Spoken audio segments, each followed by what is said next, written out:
Hello. In the last video, I said that I would create secondary weapons, and that is exactly what I did. And what I had planned for them was to be similar to the secondary items in Dead Cells, where they can be thrown or used with a little delay in between them, but they ultimately have no use limit. The first thing that I had to do was work on a system that allows for the player to have an item equipped and for an item to be picked up. This was done by having an Area 2D node detect a body and get the data from it when the interact button is pressed.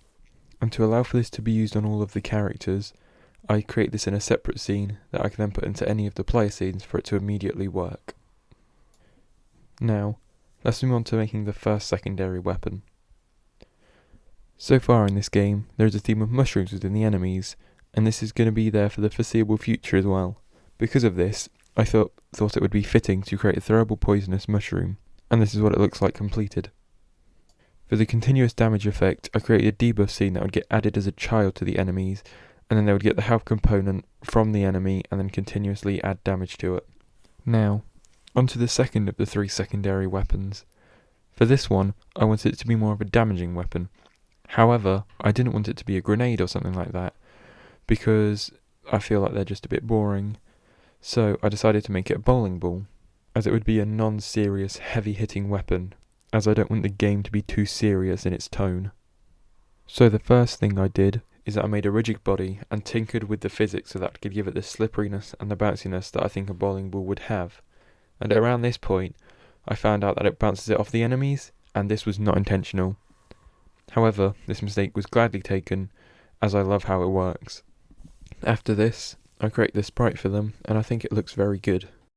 And finally, it's time for the third of the secondary weapons.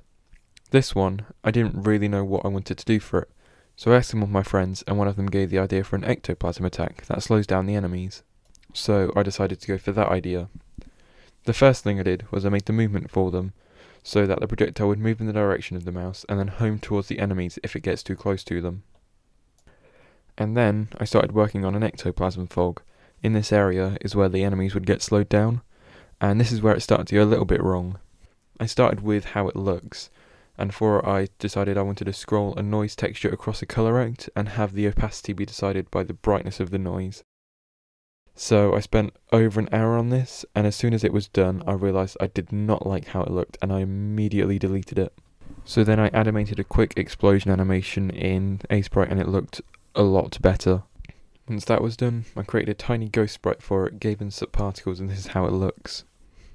The slowdown effect is done by the enemy storing the name of the variables that control the speed, and then when the ghost hits them, it halves them variables, and then a couple seconds later, it doubles them again.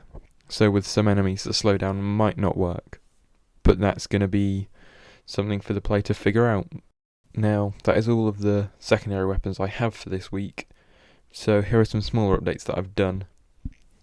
I've added a death animation to the enemies so they fade away similar to the player, and I also added damage numbers when you hit them so you know how much damage you're doing. And then I added a pause menu because in my opinion every game needs a pause menu, and I think it looks pretty good. And now that is all I've done for this week. Thank you for watching, please subscribe and have a very good day. Oh, and also, mushroom.